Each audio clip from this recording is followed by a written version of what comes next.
Hey everyone, Scarlett Lewis, founder of the Jessie Lewis Choose Love movement, doing an Insta Live.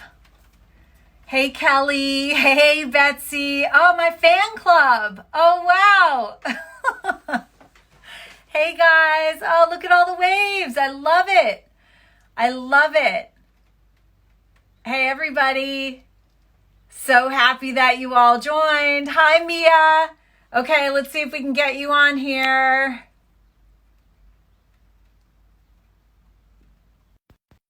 Okay, I'm waiting for Mia. We're going to be going live together. But today we're going to be talking about, hey Mia, Hello, how how are are you? you? I'm good. How are you? Wow, nice to meet Nice to you. meet you too. So cool. So today you can help me. We're a co-host the Choose Love Movement Insta Live. We're going to be talking a lot about gratitude, but I know everybody wants to get to meet you for sure.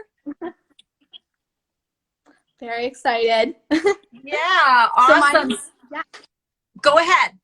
okay. So my name is Mia Daley. I'm from East Greenwich, Rhode Island, and this late May or at a later date due to the coronavirus, I'm competing in Miss Rhode Island's Outstanding Teen through the Miss America program. I'm really excited. Wow. And in this pageant, you need to have a platform. So my platform is, of course, the Choose Love movement. And when I That. first was, thank you, when I was first brainstorming some ideas for my platform, my mom brought the idea of the Choose Love movement. And I looked into it. I'm like, I definitely want to raise awareness and money for this amazing thing. And I really have started to do that. And it's been so amazing so far. Oh my gosh, Mia. So your mom is a first grade teacher Yes. in East Greenwich, Rhode Island. Mhm. So does she teach Choose Love in her classroom? So my mom does not teach Choose Love, but she does Okay. a lot with mindfulness, and she uses the Choose Love formula with gratitude, courage, forgiveness, and compassion. She's a lot with that, especially. Okay, that's great. So it sounds like she kind of does teach it, right? Because Yeah. she uses the formula. Mhm. That's awesome. So amazing. And then you also have a business.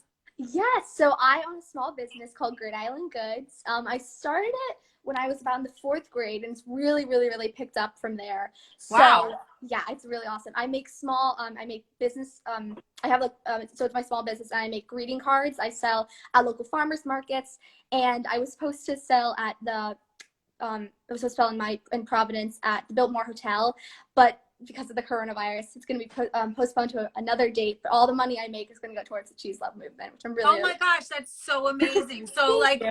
do you have an example of your greeting cards that you could show us? They're at my beach house right now, which I think I have Okay. a card. Yeah, but I usually do, but unfortunately I don't right now. No, you know what? Post them. Post I them of when you course, get a yeah, I'll post on my. chance. Mm-hmm. That would be awesome. Yeah, And we really appreciate the fact that you're donating to the of Choose course, Love yes. movement. All of our school, home, and community programs are no cost because this is so vitally important. Mm-hmm. What we teach, social and emotional intelligence, how to have healthy relationships, how to manage our emotions, how to make responsible decisions, how to grow through difficulty. And gosh, especially in the time of the coronavirus, isn't that Absolutely, important? absolutely, for sure. Yeah, wow. Well, we appreciate you picking Thank us as a you. platform. Mhm. That's amazing. So, you know, last week, I don't know if you were able to log in for the Instagram. Were Yeah, you able to log in? yeah, I Oh, that's watched it. awesome. I love that. Okay. So we talked about courage last week, right? Mhm. And we had a little assignment, and the assignment was to look for micro moments of joy every single day. They're always there.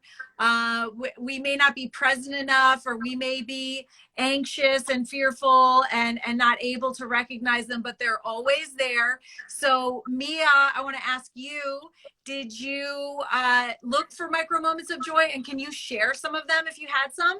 Yes, so my mom's first grade teacher, like I told you, and with the coronavirus, she's doing online teaching, which, of course, with the 25 first graders, that's definitely a challenge. And my mom, when she first started it, it was definitely a challenge for her, and she really got through it. And she's a pro at it now, and she's really working really hard with it. And she's always asking me for help, and I've really always been helping her, and she's really getting through it amazingly. So that's a micro moment of joy for you. Absolutely. Yeah, that's really awesome. So you're going to co-host and help me talk about gratitude today. Yeah. Okay, that's awesome. All right. So I am going to start asking everybody, did you guys do your homework? Everyone who's listening from last week. And if you did, why don't you type in the comments what your micro moments of joy were that you found. Sometimes when we read other people's micro moments of joy, they give us great ideas of what to look for. And that's a perfect lead in to gratitude. Absolutely. So we have, right? So we have our formula. It's on the door. Actually, that's where it derived from. Jesse's message of nurturing, healing, love. There you go. Thank you, co-host. It's right there. I love that. So it starts with courage. We focused on courage last week and the importance of courage. Courage underlies all the other character values. Today, we're going to be talking about gratitude. And wow, it seems to take some courage to be really grateful, especially during the time of the coronavirus, right? Mm-hmm, it's kind of scary. Like, you're home from school. Yeah. Mm-hmm. Right? From school. How are you managing? You know, I think definitely with the support of I have 3 older brothers, so and one's in college, 2 are in high school, so they're really adjusting to this as well. I have 3 younger brothers. Oh, no way. So I think especially with online school, you know, I mean, I see my teachers, but it's different. You know, it's definitely a lot of adjusting, but I definitely think with the help of my friends, you know, we're on FaceTime helping each other if we don't understand an assignment. But I also think it's really an amazing learning curve because we're learning now how to go on Zoom calls and really how to navigate Google Classroom. And I've learned so many things on a computer. I'm like, that's a thing? Oh, I didn't even know that. So I think I'm really trying to look at this whole situation as definitely a positive. Yeah, that's really good. So you're kind of turning a negative into a positive. And I've heard that being referred to as the silver lining of the cloud of the coronavirus that is over all of us. I'm hoping that we realize as human beings that we are all way more connected than we ever realized. And those of us that are now essential workers, I think, are getting a lot more respect. I say that educators are our superheroes of our time. And I totally, fully believe that. But now I'm thinking about the medical workers that are out there risking their lives and all the other people that are deemed essential workers that have to be out working, including JT, my son's girlfriend, Sophia, who works at a grocery store, and she is working long hours now and interfacing with the public. And so just also really incredibly important. I think we're gaining a new perspective on things that we didn't realize. And I think we're also realizing that, you know, I always say we're all connected by the want and need to love and be loved. We're all the exact same as human beings in that. Doesn't matter how old we are, what age or what stage we're in. We all have the want and need to love and be loved. Yet, hey, we can all get sick. This virus is hitting all of us. And so I think it's really going to be a connecting thing among us. And we are really so conscious now of needing to reach out to other people and make sure that people are okay and that they have the staples that they need. And I think overall, and I say this knowing that so many people are suffering right now and are ill and even dying. And a lot of people are losing family members, which is incredibly sad. I know that, you know, personally. But I'm hoping that overall we will learn and we will grow from this. Absolutely. You know, right? A lot of times it takes a painful event to wake us up really and make us aware of what is really important in life. And I think that the coronavirus is going to do that in a really big way, make us rethink about what priorities we have in our lives and start really kind of rising to the occasion and being the people that maybe we should have been before, but we were thinking in other ways, and now we're really kind of getting back to basics and what's really important. Absolutely. Do you agree? Oh, absolutely, for sure. Yeah. I really think, especially with the younger, I mean, at least in my school, like there are some, even like on a regular day Zoom calls, it's awesome to see really everyone coming together and really helping each other, because not everyone is so awesome with the computer, including myself. So it's really awesome to see everyone come together in this hard time. Right. Absolutely. Yeah. We are seeing that. And I guess, you know, what we have to be consciously aware of is keeping that going, right? Right now, we're all, in the same circumstance in our homes, a little bit anxious, and maybe on our best behavior, hopefully the majority of us. But right, but we have to make sure that we continue that even when things get back to relative normal, whatever normal looks like, right? Absolutely. Yeah, so I kind of made a few notes. That's why I'm looking over to my side. Kelly's always so good to give me constructive criticism, but I am reading a few notes that I made so that it keeps me on track. But I wanted to talk about and see what you think, Mia, about dealing with this situation with the most grace as possible, right? With the most peace and love, choosing love in that, and I feel like that means grace. And Tony Robbins gives an equation for grace, and he talks about grace as being acceptance, so accepting your reality, plus gratitude equals grace. And so that means that, you know, we're in this situation. Nobody wants to be in this situation. We'd much rather be just back to normal, being able to be out and seeing each other. And wow, I remember when I was going to school, I was like, oh, I don't want to go to school today. But now you guys are in an interesting situation where you do want to, right? All I want is to be like back in school. It's like crazy. Yeah. So we're all in this situation. I think it's really important to accept the reality, which means it doesn't mean, oh, you're happy about it and you choose it, but it does mean that we need to accept that this is our reality and not try to resist this or avoid it or even be angry about it, right? Those are things that are reactions, but a thoughtful response to this that's in our best interest and in the best interest of everyone is to accept the reality so that we can move through it. And then the way that we come to grace is by finding something to be grateful for. And there is always something to be grateful for, even in the time of the coronavirus. This is what we talked about. It may take courage when you wake up and you feel lonely because you're not able to be with your friends. And gosh, you know, I think about the seniors. My brother's a senior. Okay, right. Yeah. So he's not going to be able to have a graduation, right?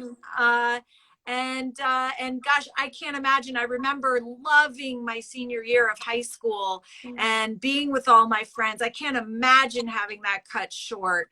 And so my heart really goes out to them. But at the same time, having to accept it. And once we accept it, we can work towards making the best of it. So I love that equation. And I wanted to bring that up today when we talked about gratitude.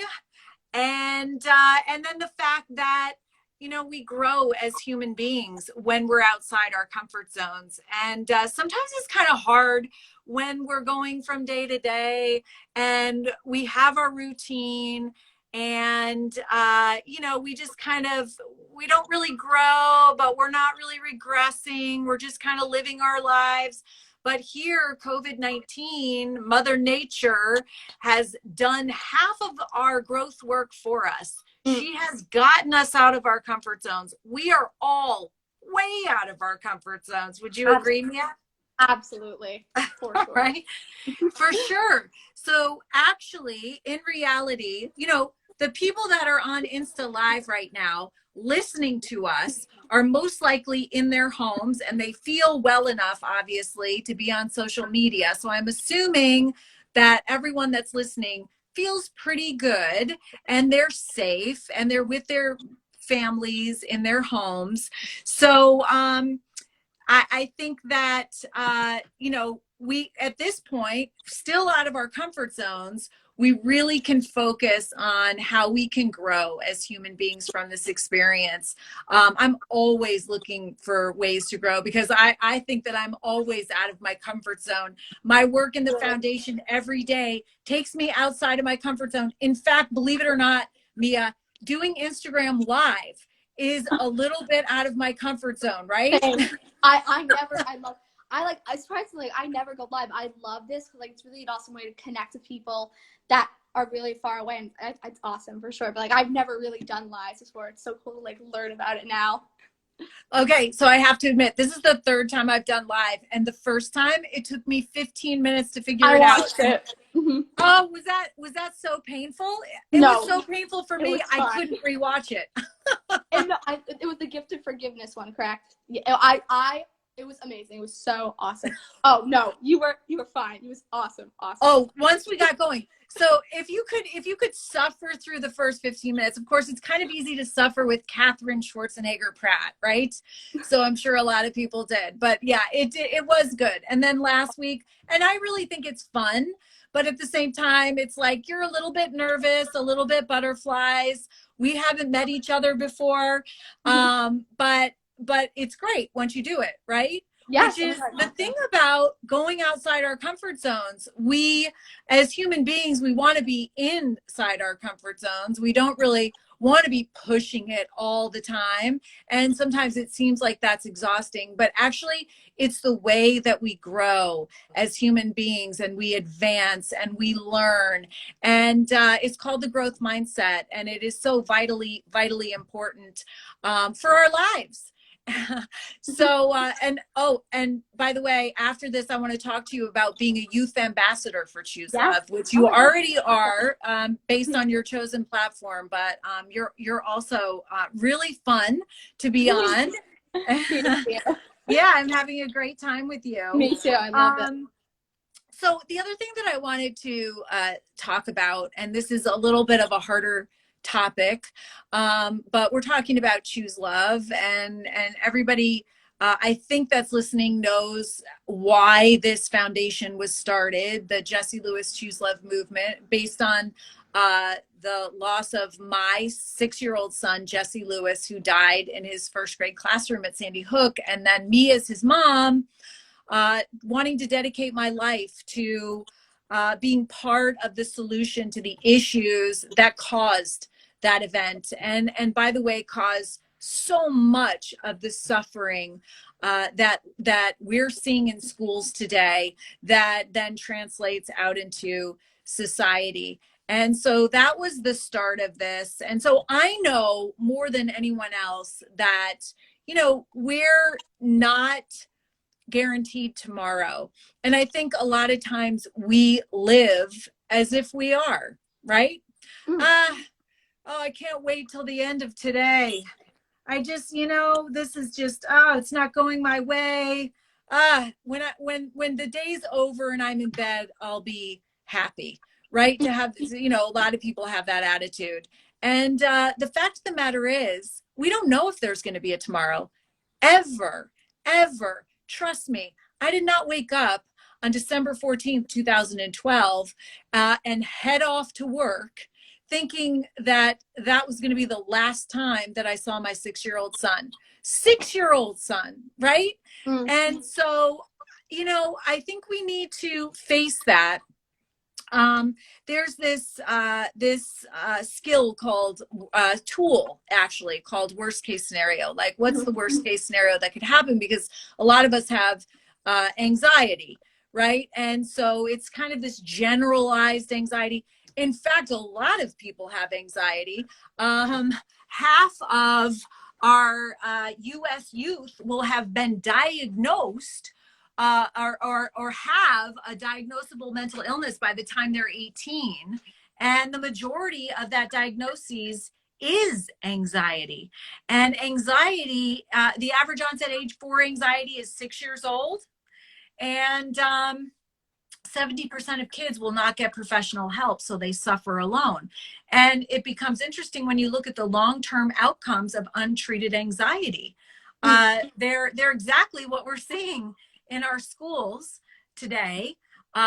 Bullying at times, violence, substance abuse, more mental illness, even suicide. And then, that translates into adulthood. You're not anxious because you're growing up. There could be more anxiety. And so that could lead to incarceration and divorce rates, more mental illness, anger and violence. And one of the ways, a tool that they use in the business world actually is called worst case scenario. Of course, when you're talking about worst case scenario in the business world, you're talking about losing your job or not getting a promotion, right? Yeah. But when you think about worst case scenario in life, sometimes that's not having a tomorrow, and that's really difficult to think about. But I think that, in this time of the coronavirus, we're reading about that every single day in the media, right, Mia? Absolutely.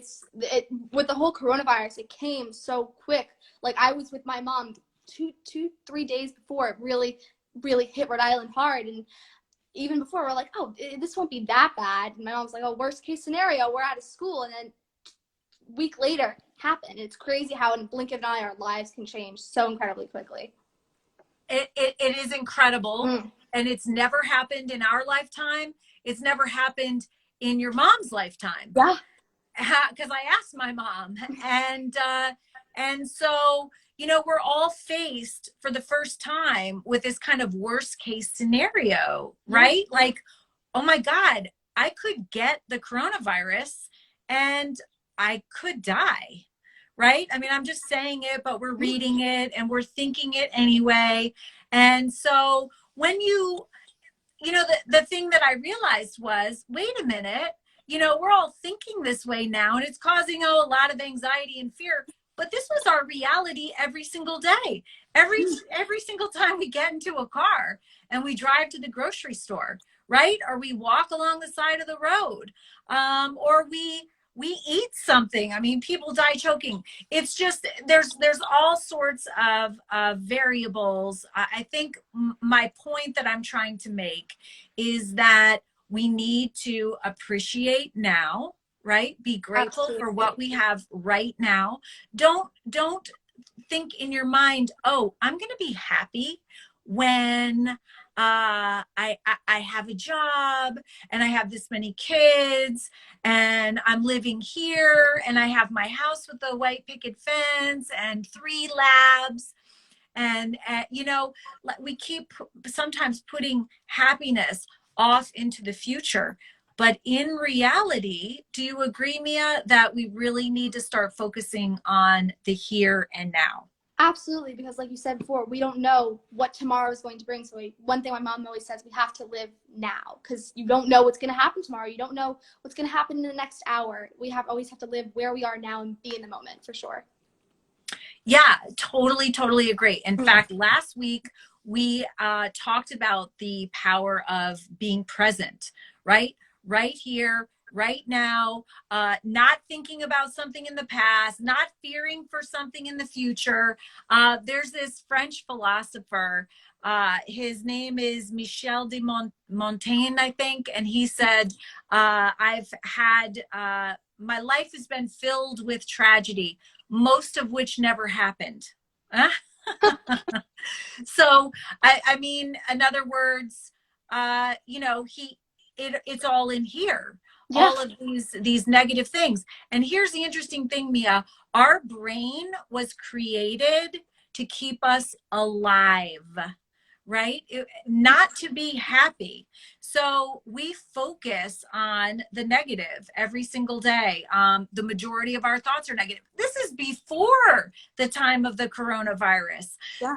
The majority of our thoughts are negative and repetitive, and it's because of this negative bias. But this negative bias is how we live our lives unless we have an awareness of it, and then we have some skills and tools to literally work through it and overcome it. It's not a bad thing. We all want to stay alive, but it doesn't necessarily lead us to happiness. And so that's where the formula comes in for choosing love. And that's actually a method that leads us to choosing love, having the most meaningful, purpose-filled, peaceful life that's possible. So today we're talking about gratitude, and so grateful to be here with you, Mia. Yes. Mia, for those of you who joined a little bit late, Mia, can you reintroduce yourself? Yes.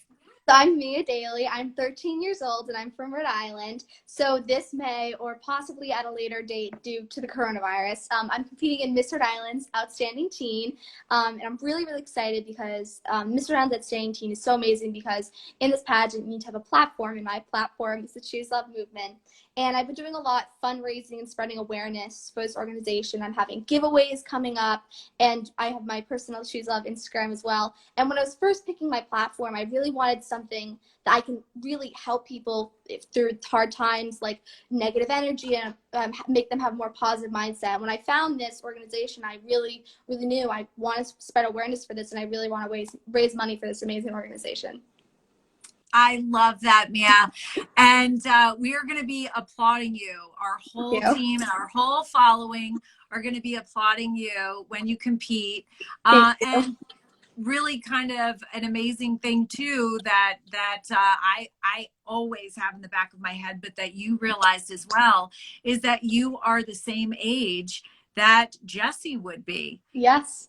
Right? And he would be in your grade and your age. So wow, that's really amazing to be talking to you and to be realizing that.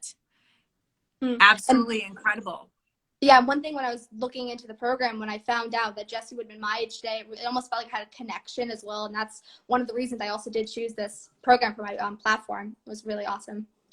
I love that, Mia. And a lot of the people that work for the movement actually say that they were recruited by Jesse. They feel like Jesse actually led them. And of course, they have personal reasons for joining as well, but they also find a lot of healing from it and the message, and they love that message. So I want to talk about our definition of gratitude, which is mindful thankfulness and the ability to be thankful even when things in life are challenging, like, by the way, COVID-19. Absolutely. Very, very challenging, right? So this is a great time to practice gratitude when we're home with our kids and our families. It's the perfect time. And I want to talk about some different ways that you can practice. And then I want to go over some of the scientific benefits of practicing gratitude. I mean, everybody kind of knows, yeah, gratitude is really good for you, right? But there's so much science behind it. It's crazy. Once you hear the science, you actually will be so motivated to practice gratitude all day long. First of all, it makes you feel good, right? And it helps you overcome difficult situations, i.e. COVID-19. But also, you know, it brightens your world, and it brightens the people's world around you, and it ripples out to make this whole world safer, more peaceful, and loving. So one of the skills and tools that we teach is the get to versus the have to. We teach this in school, and I love it. So Mia, can you tell me 3 things that you have to do today? 3 things I have to do today. I have to, of course, work on a little bit of school, check my emails, have lunch, breakfast, and dinner, eat, and definitely hang out with my family, because especially in the time of the coronavirus, I definitely want to be with them. Okay, so you have to do all those things today. Now I want you to restate them and say, I get to. I get to check my emails and work on school. I get to have my breakfast, lunch, and dinner, and I get to also hang out with my family today as well. Did that change something for you? Yeah, no, definitely. It's saying have to. It's almost like, oh, I have to do this, and it's almost kind of like not almost like a more not sad, but yeah, like almost like I have to do this, so I always have to do this. But when you change, I get to do this. It's almost you have more gratitude for what you're doing on a daily basis. Right? Yeah. Just by making that one simple switch. I mean, when we go around and we say, oh, I have to do this and that rather than get to, like, I have to admit, I go to the Big Y, which is the grocery store or Carluzzi's in Newtown. And sometimes I run into parents and they come up to me and they say, oh, hey, Scarlett, oh my gosh, I have to take one kid to soccer, one kid to football, one kid to cheerleading, and then I have to go home and I have to do this big pile of laundry. Well, I translate that in my mind while I'm listening to them to, wow, you get to take multiple kids to multiple sporting events, and then you get to go home and do this huge load of laundry from multiple kids. Wow, that sounds like a get to, not a have to for me. And I think that when we realize, I remember I visited a school and, I speak a lot in different schools across the country and world.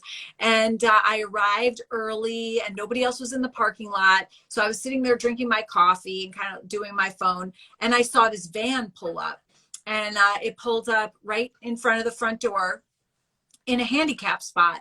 And then for the next 40 minutes, I watched what must have been a teacher get his wheelchair out and get all of his stuff and put it on the wheelchair, and then, maneuver himself out of the van and then wheel himself up very slowly up the ramp and then through the doors. And I watched this whole process and I thought, here we go, right? Because I bet a lot of people today say, like I have to go to school today, right? And just the mere fact that I could drive up to a parking space and walk in, such a huge blessing. These are things that we don't think about unless we're met with something like that. But this simple tool of get to versus have to is really helpful. And if you find yourself during the day saying, oh, I have to do this, I have to do that, just switch it up a little bit. And it makes a really huge difference. Like, I don't think that you recognized it, Mia, but when you were saying, I have to do this, you were looking like this. But then the minute that you switched to get to, you started smiling. Yeah. And you said it a different way. I could tell that you started feeling a little bit different about the things that you had to do. Absolutely. And I also think like one thing, especially in my life, I do theater, and tech week in theater is always crazy. And a lot of times my friends are like, oh, what are you doing tonight? I was like, oh, I have to go to tech rehearsal. But when I really think about it, like now it's like, I'm fortunate to be performing on that stage and being able to sing and being able to dance and do all that stuff. And it's really just crazy, like how you can think of things in a totally different way and really change your mindset. Right. Yeah, I'm sure this is changing a lot of kids' mindset about school. Yes, I know. It's like every day when we were in school, it's like, oh, I got to go to school today. And now it's like, oh my God, all I want to do is be back at school. And then I wake up, I'm like, okay, well, I get to do school because it's better than not learning or not seeing my friends. It's like, it's crazy how our mindset can change in a blink of an eye. Isn't it crazy? I mean, and I was starting to say after 7 years, oh my gosh, all this travel, like I'm constantly on the road, all this travel, even though I love it. It was getting to be a have to for me. And now I was realizing, wow, I got to visit all those incredible places and meet all these incredible people around the country that are choosing love. Wow, that was really a blessing. So, yeah. The other thing, the really easy way to practice gratitude, and this is the best way that I know. If anybody has a better way, write it in the comments. But the best way that I know to get a good night's sleep and to set the tone for the day is literally to have a little journal by your bed We have journals on our e-store, by the way, gratitude, choose love journals, or just a piece of paper and a pen. And before you go to bed, write down 3 things that you're grateful for from that day. Don't make them the same every single day. Make them different, but just write down 3 things that you're grateful for. We know that this changes the wiring in your brain, right? And it focuses your thoughts from perhaps negative, anxiety producing thoughts to grateful thoughts just by ticking off those gratitudes. This is actually a practice that I do every day, all day long. We call it the great mind shifter. And so we know through the latest neuroscience and research, by the way, I love that this is like the latest scientific research and research on the brain.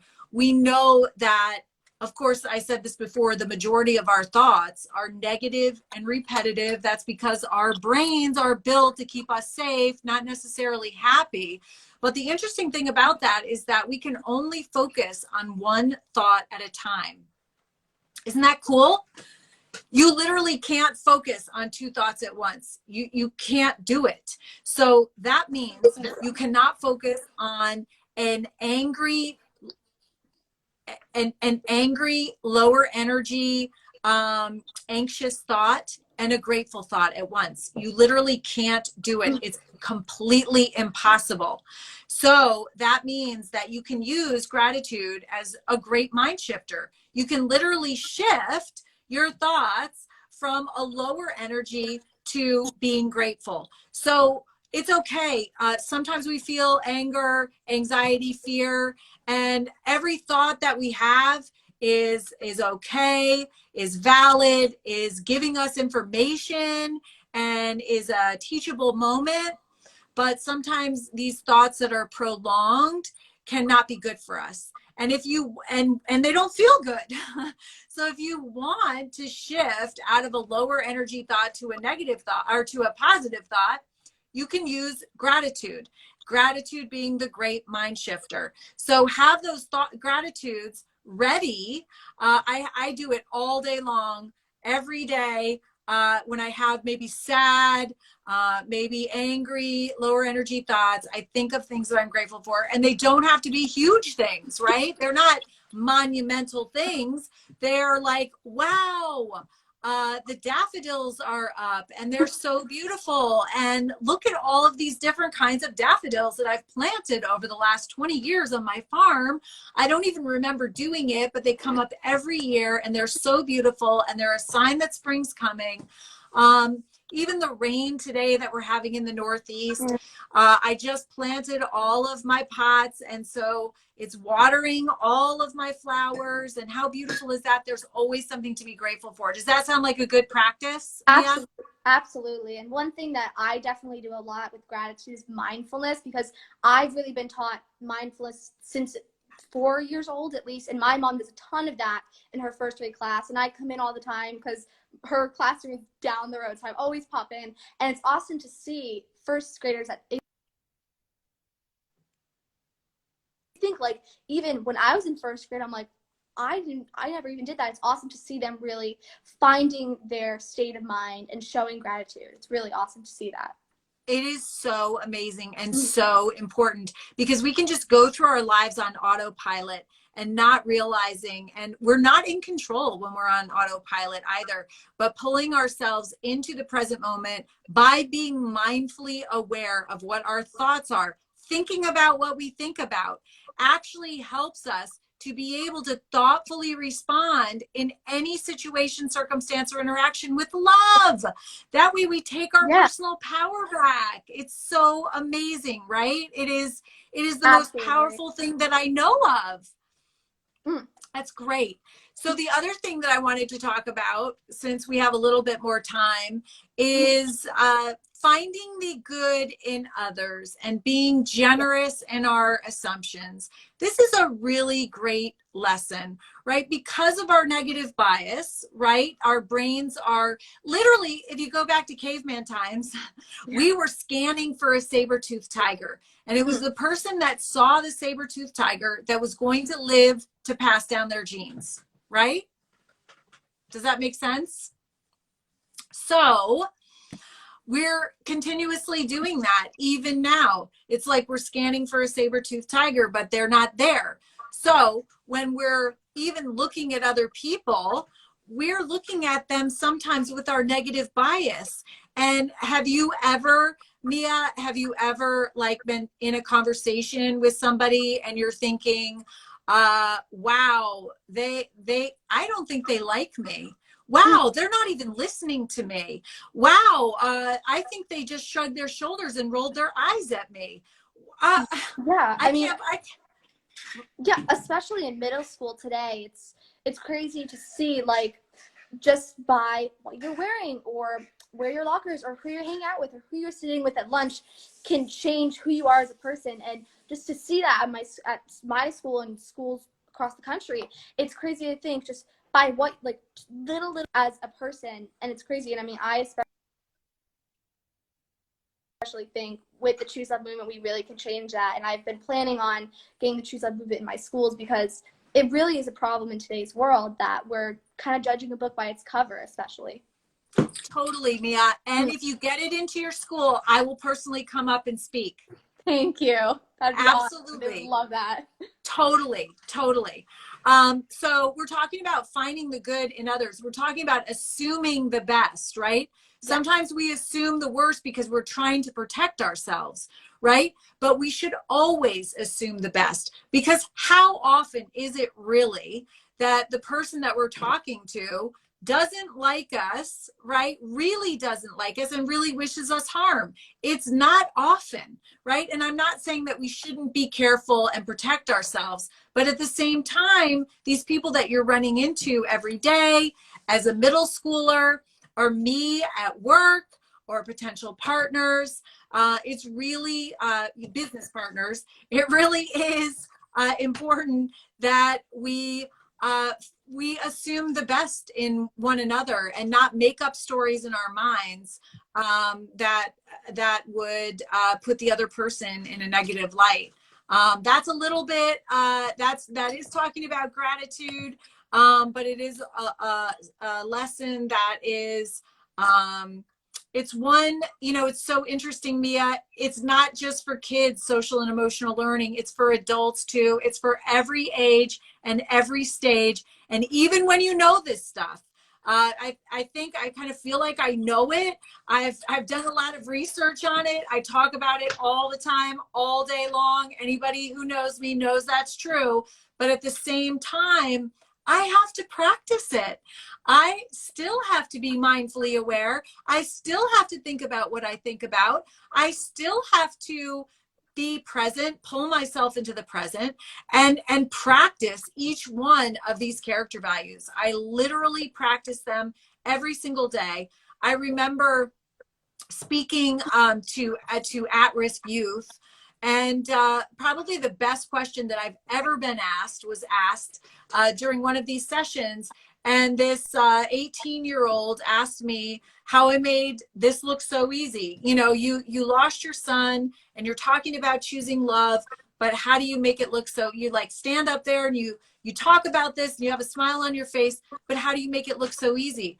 And I said, thank you so much for asking that question. That's the best question I've ever been asked before, because it is a simple concept, isn't it? Like, wow, yes, an 18-year-old asked me the best question. Yeah, that's in a facility. Asked me the best question I've ever been asked. And I said, I love that question, because even though the things that I talk about are simple, right? They're really not rocket science. They're fairly simple. The formula is a simple formula and a method that leads you to taking your personal power back and choosing love. But it is not necessarily easy. Simple is not necessarily easy. It's something that you have to practice, right? It has to be an intentional thing. And it is something that I practice every single day, all day long. I can tell you that it works because I work the formula every single day, all day long. So the smile that you see on my face is real, it's authentic. But it takes work, right? And it doesn't mean that I don't have sad times. It doesn't mean that, right? It doesn't mean that I don't get angry. JT can tell you that. It doesn't mean that I don't make mistakes, because I do. But when I don't choose love, literally, it doesn't feel good. And I know what I need to do to self-correct. Do you kind of feel the same way, Mia? Yes, absolutely. And with, especially with mindfulness, which what I've definitely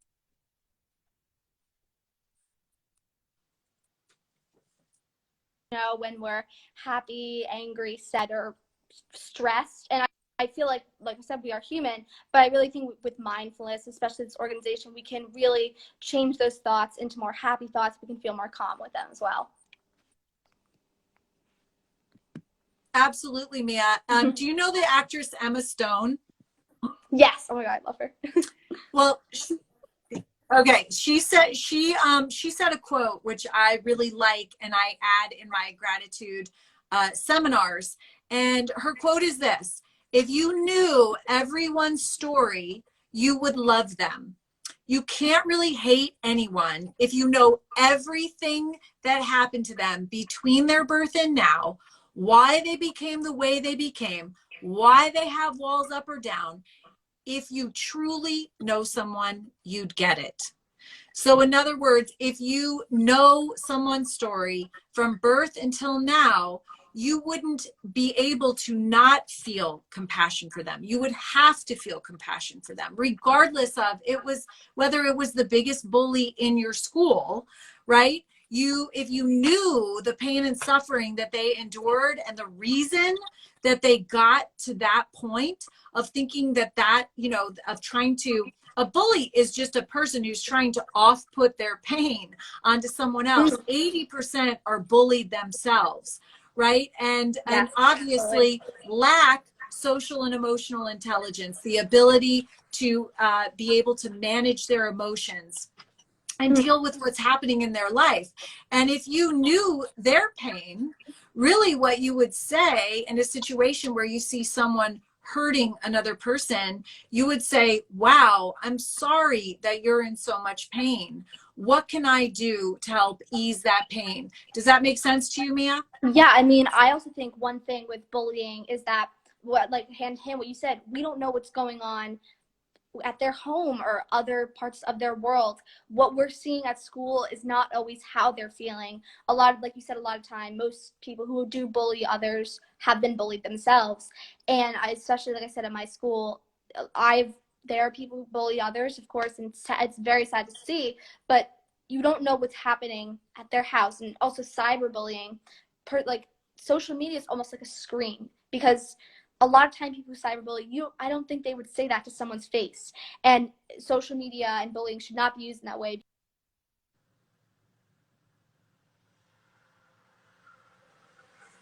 Bullying your screen that you're hiding behind. And I really think with this organization and mindfulness, we can really change that as well. Yeah, there is research that shows that giving kids these skills, tools, and attitudes is an effective way to reduce and prevent bullying. And the interesting thing is how we've been dealing with it up until now is with programs that were created with our negative bias, right? Focusing on the issue. And when you focus on something, it grows. And that's why we've seen the issues that we've tried to deal with in schools that translate into society. That's why we've seen them grow. And that's why social and emotional learning is the answer, is the solution, because it literally addresses the cause of so much of the suffering that leads to what we're seeing, including leading to what happened at Sandy Hook Elementary School with my son. If you looked at the shooter's life from birth until his death, there's no way that you could not feel compassion for him. He had so much incredible pain, and he cried out for help so many times, as did his mom. And so you really can't help but feel compassion. And so even in the ultimate cases of bullying, the same holds true. And so anyway, I thought maybe we could wrap up our session with talking about how oh, you know what, the one thing I was going to do is talk about the science behind gratitude, and then Yeah. we'll wrap things up with maybe a little homework assignment for everybody this week. But there's so many scientific benefits to practicing gratitude and all that we've been talking about here today. This is literal hardcore scientific research that is so cool. My 3 favorites are better sleep. You get better sleep, Absolutely. deeper sleep, more thorough sleep, more healing sleep. It elongates your life. You know, maybe the younger kids aren't thinking that way, but us big kids are thinking about that. It helps your immune system. So wow, wait a minute. That is so vitally important in the time of COVID-19. Practicing gratitude literally strengthens your immune system. So you are actually doing something to help your health. Emotionally, it makes us feel more relaxed. We're more resilient. We have happier memories. We have more good feelings. Socially, when we practice gratitude, we have healthier marriages. We're kinder. We have deeper relationships, more friendships. Career-wise, when we practice gratitude, we have better networking, better management, better goal achievement, increased productivity, better decision-making. Health-wise, I talked a little bit about. We have a longer life. We're less sick. We exercise more. We have increased energy. And then personality-wise, we are less materialistic when we practice gratitude. That makes sense. Less self-centered, more optimistic, more spiritual. We have increased self-esteem. We feel better about ourselves. And the interesting thing is, every single one of those things leads to more happiness, more happiness. And it's actually not happiness that makes us grateful. It's practicing gratitude that makes us happy. So powerful, right, Mia? Mia, oh my God, it has been so fun to do this Instagram with you. Amazing. I want you on every single Instagram that I do. Yeah, so this has been so awesome. Thank you so much. It's awesome. Yeah, so I want to talk to you about working together more after this Instagram. But I also wanted to leave everyone with a little bit of a homework assignment. And remember, we're talking about gratitude. Last time our homework assignment was finding micro moments of joy. And that takes courage, especially in the time of the coronavirus.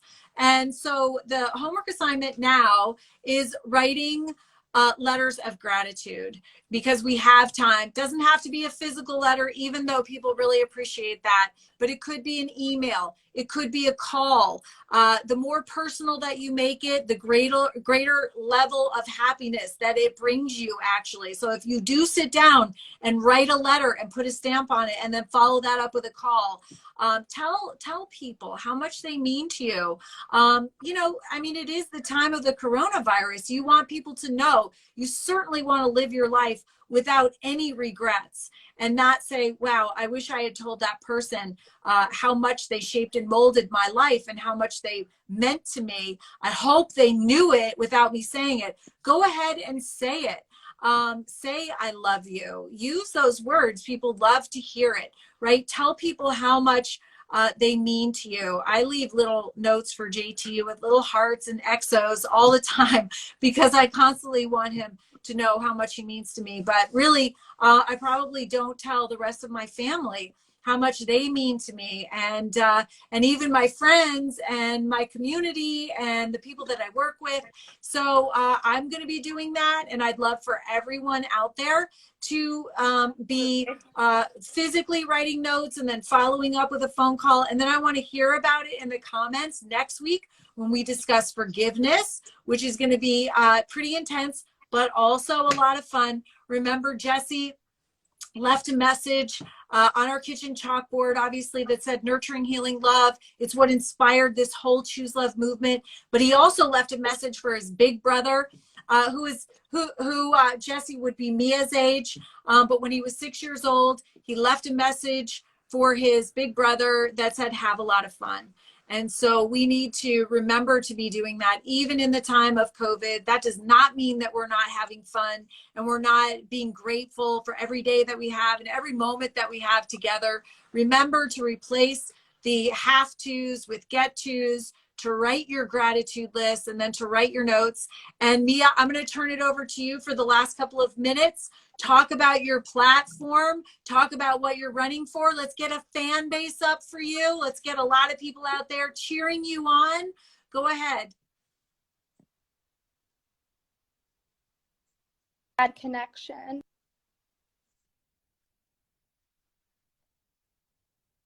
I know. You're so cute. Okay, we can hear you. Yeah, we can hear you.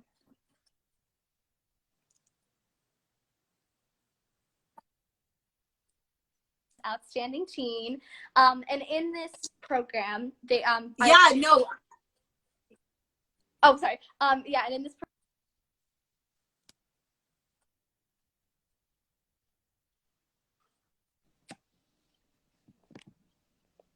yeah, and sorry.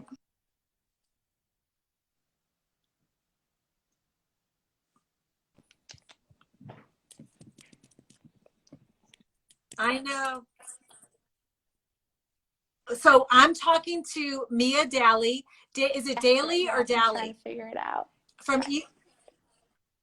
It's okay. I know it's technology. Mia from East Greenwich, Rhode Island. She's competing in the Miss Rhode Island Outstanding Teen Contest and chose Choose Love as her platform.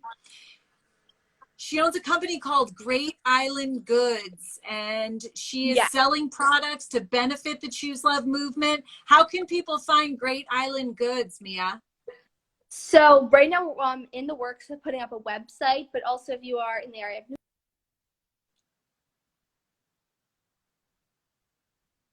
of when I am selling these cards and where as well.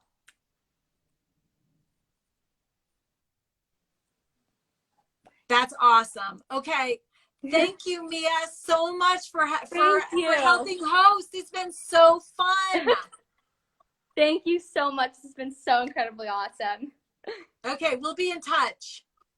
All right. Bye, guys. Thank you. Thank you for choosing love. We love you guys.